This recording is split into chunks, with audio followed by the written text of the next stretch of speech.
Hey everyone, welcome back to another Anime Kingdom review. As you can see by the title below, this is on episode 7 of Bungou Stray Dogs, and wow, I gotta say, I actually really enjoyed this episode, this little mini arc as people have been calling it.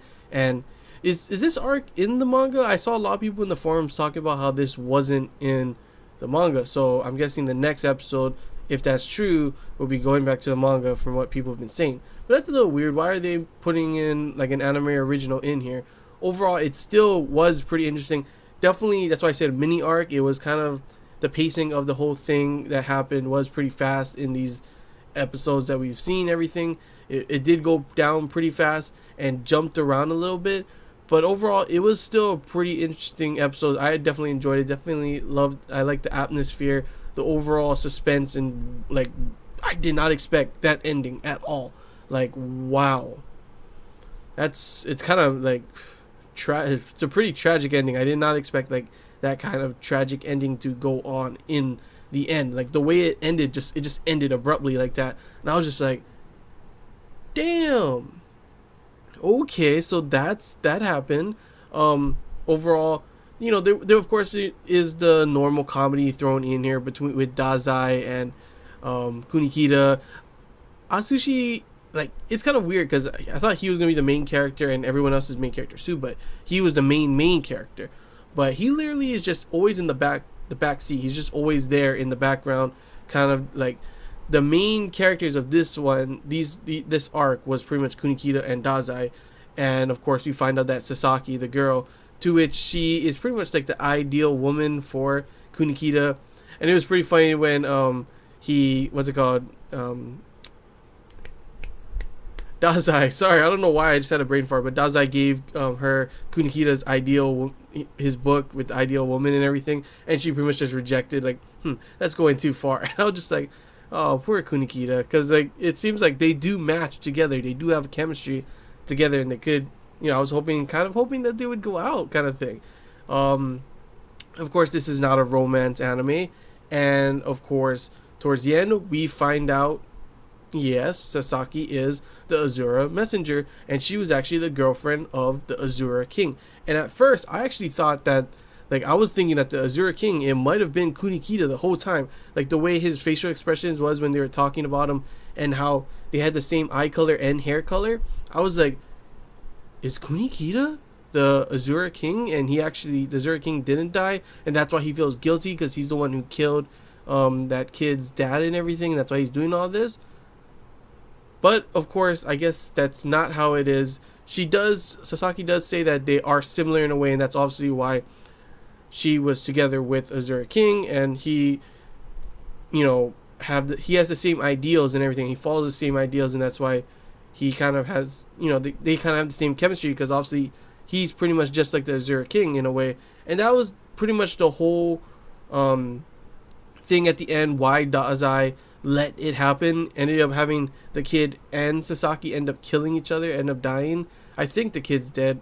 Hopefully not, because that's pretty sad. That's a really tragic ending. But he pretty much did all of that to show Kunikida about, like showing him what will happen if he just follows his ideals so strongly, like the way he does, in a way that he'll become just like the Azura King, and all this kind of things going on and everything around him, this happening. Dazai did that to prove a point. He let two people die to prove a point. And I like Dazai, but that just literally, that blew my mind. I was like, wow, yeah, that's kind of messed up.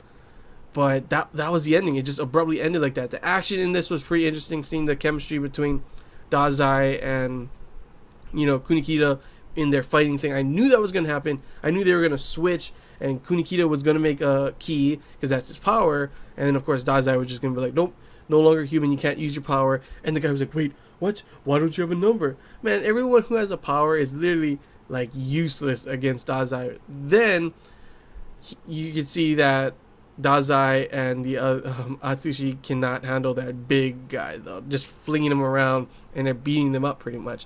Dazai can take a hit, though. But, yeah, overall, that was pretty much the episode. I liked it overall, this arc and this episode, because of just the whole story going behind it. It did feel a little fast paced, and it did jump around all over the place, but I still enjoyed it. did not expect the ending. I love the suspense, drama, and the whole total atmosphere that these 2 episodes gave overall. But too bad it couldn't be like expanded more upon. Though what people have been saying is this is not, part of, not in the manga. This was pretty much an anime original, so it was just like a filler in a way. So I guess I kind of see that. But yeah, I'm excited to see what's to come in the next, few episodes and everything. Now that it's supposedly going back onto the manga, so what will happen? Will we see?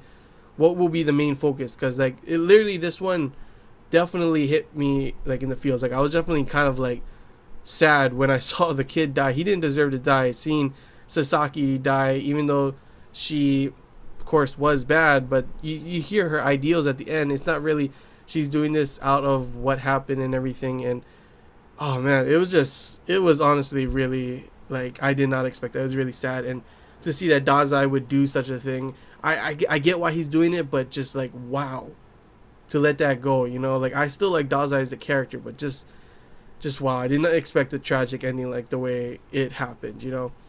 But yeah, overall, that's all I gotta say. I feel that this arc and episode was actually really well done. Besides the fact that it was fast paced, if they expanded more on it, I think it would have been better.